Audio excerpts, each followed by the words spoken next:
ክቡር የኢትዮጵያ ጠቅላይ ሚኒስትር ዶክተር አብይ አህመድ እና ባለቤታቸው ክብርት ወይዘሮ ዝናሽ ታያቸው፣ በዚህ አዳራሽ የምትገኙ ከፍተኛ የመንግስት የክልል ኃላፊዎች፣ ከሀገራችን አራቱ ማዕዘናት ህዝቦቻችንን ወክላችሁ በዚህ አዳራሽ የምትገኙ ወገኖች፣ በመንፈስ ከኛ ጋር ያላችሁ ወገኖቻችን፣ The President of the African Union Commission, Mr. Moussa Faki, ambassadors here present, ክቡራትና ክቡራን፣ በተደጋጋሚ እንደተነገረው ዛሬ በዚህ አዳራሽ የተሰበሰብነው ጠቅላይ ሚኒስትራችን ዶክተር አብይ አህመድ ከጥቂት ቀናት በፊት የኖቤል የሰላም ብቸኛ ተሸላሚ መሆናቸውን አስመልክቶ የተሰማንን ደስታ፣ የተሰማንን ኩራት፣ ክብር ለእርሳቸው፣ ለሀገራችን ህዝቦች ብሎም ለአፍሪካውያን በሙሉ ለመግለጽ ነው። ክቡር ጠቅላይ ሚኒስትር እንኳን ደስ አሎት። ኢትዮጵያውያን ሁላችንም እንኳን ደስ አለን። ሰውን ማክበር ማወቅ አለብን። ክብር የሚገባውን በተገቢው ማክበር አለብን።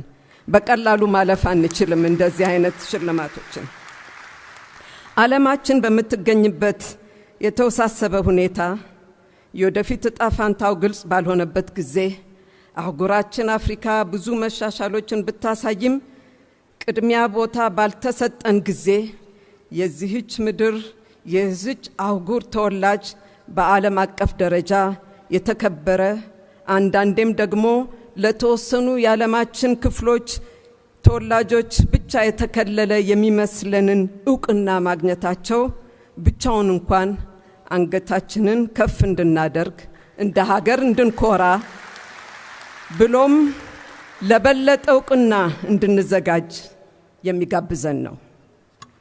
ክቡር ጠቅላይ ሚኒስትራችን ይህን እድል ከገጠማቸው ጥቂት ሰዎች መካከል አንዱ የመጀመሪያው ኢትዮጵያዊ በመሆን ለኢትዮጵያን ከፍታ፣ ለህዝባችን ክብር፣ ለሁላችንም ደግሞ የኩራት ምንጭ ሆነዋል። ማንኛውም ሰው የግጭትና የብጥብጥ መንስኤ ሊሆን የሚችለውን ያህል ሁሉ ሰው የሰላም ችቦ ለኳሽ አይሆንም። ሰላም በቀላሉ የሚገኝ አይደለም።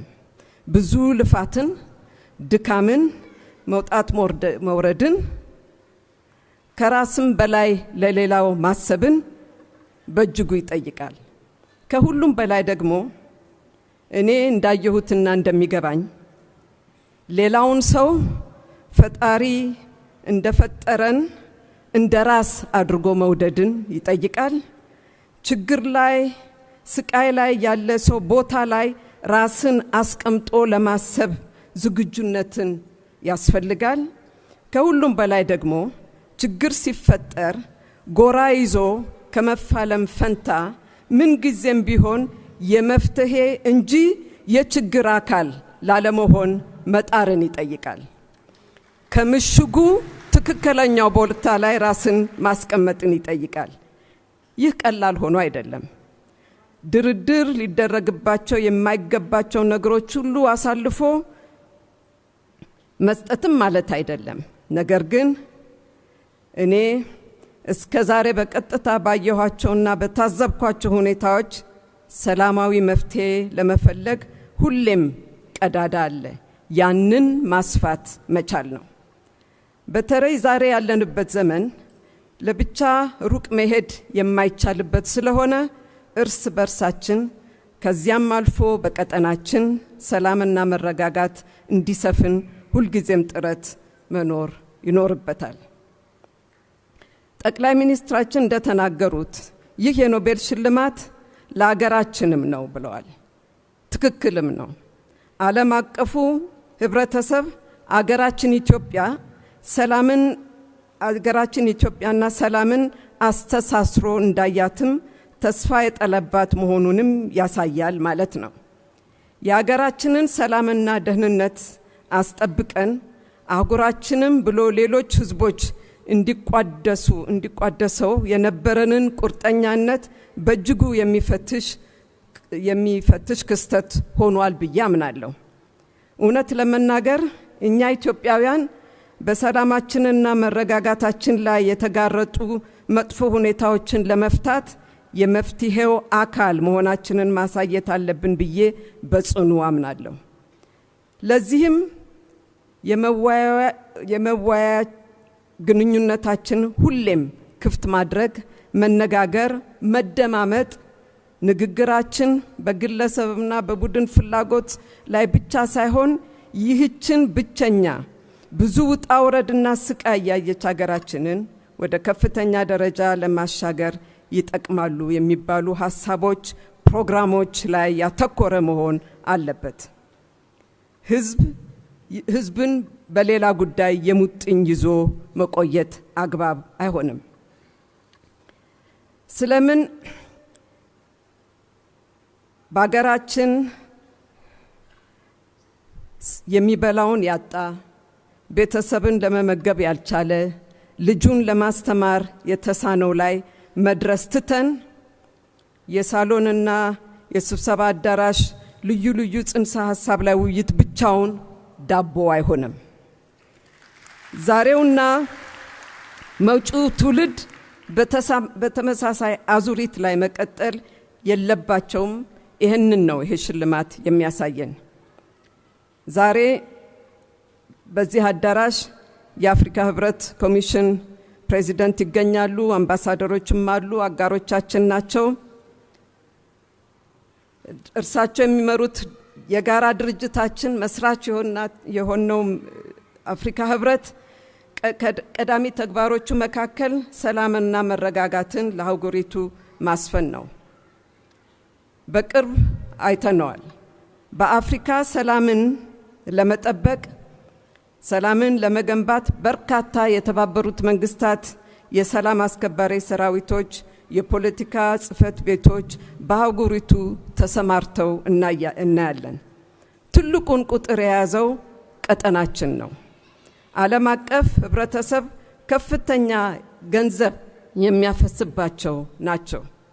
ይሁንና ለበርካታ አስርተ ዓመታት ጦር የተሰማራባቸው ቦታዎች ገና ዘላቂ ሰላም አላገኙም። የተባበሩት መንግስታት ድርጅት ለእነዚህ የሰላም ማስከበር የሚያወጣው የአንድ ዓመት በጀት እንኳን ለአገሮቹ ቀጥታ ድጋፍ ቢገኝ የህዝቡን ኑሮ በጠቅላላ በለወጠው፣ ግጭቶችንም ባረገበ ነበር። ዓለም አቀፍ ህብረተሰብ የሚጠቀምባቸው የመፍትሄ ዘዴዎች ጊዜ ያለፈባቸው መሆኑን ከታየ ሰንብቷል። ዛሬ በጠቅላይ ሚኒስትራችን የተገኘው ዕውቅና ለሀገሪቱም ነው ሲሉ እኛም አፍሪካውያን የመፍትሄ ፍለጋ ጠረጴዛ ዙሪያ አንገታችንን ከፍ አድርገን እንድንቀመጥና ትክክለኛው መፍትሄ እንዲገኝልን ይረዳናል ማለት ነው። ሌላ ቦታ የተዘጋጀ መፍትሄ ሳይሆን በራሳችን ያገኘነው ከተጨባጭ ሁኔታችን የመነጨ ለዘለቄታነቱ ዋስትና ያለው ይሆናል። ቤታችንን አስተካክለን እየተደማመጥን አገራችንን መገንባት ከመገንባት ሌላ አማራጭ ያለን አይመስለኝም። ዛሬ በእጃችን የገባውን በጠቅላይ ሚኒስትራችን አማካኝነት የኖቤል የሰላም ሽልማት ልክ እንደ ማግኔት እንጠቀምበት። ማግኔት ብረትን ሁሉ ሰብስቦ እንደሚያጠራቅመው ይህ በጠቅላይ ሚኒስትር የተገኘው ሽልማት ወደሚቀጥለው ሀገራዊ ጉዞ ለምናደርገው ዝግጅት መስፈንጠሪያ ይሁነን። ከድህነት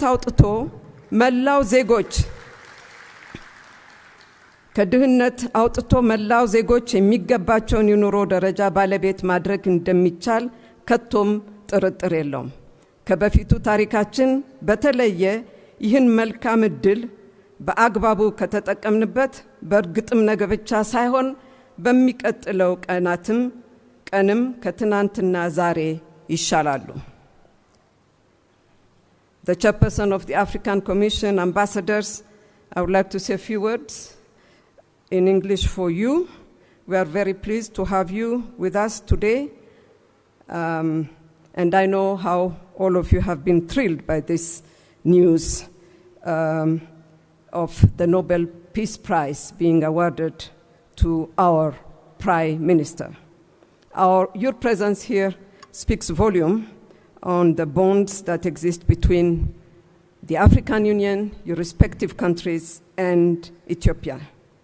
For over 46 years, Mr. Chairperson, the OAU and now the AU have been part of our history. Our common organization has been a witness of the many sufferings our country and the region have gone through, more than anywhere else on the continent. We have suffered for too long with the civil wars, famine, wars between us, poverty, to name but the few. This international recognition made to our Prime Minister will help Africa not only to remain a recipient of aid, peacekeepers, and humanitarian aid, but also to be at the table where solutions are discussed and designed and not having a one-size-fits-all solution. It will help us move quickly and surely in finding, as you have rightly said, African solutions to African problems, since this is what has been found between our two countries, Ethiopia and Eritrea. It will help us silence the guns, as this is our ambition as a continent. It will pave the way to lead us to the Africa we want. Thank you, Prime Minister, for making the sons and daughters of our beloved Ethiopia and our continent, Africa, proud. But I'm a መልካም ምሽት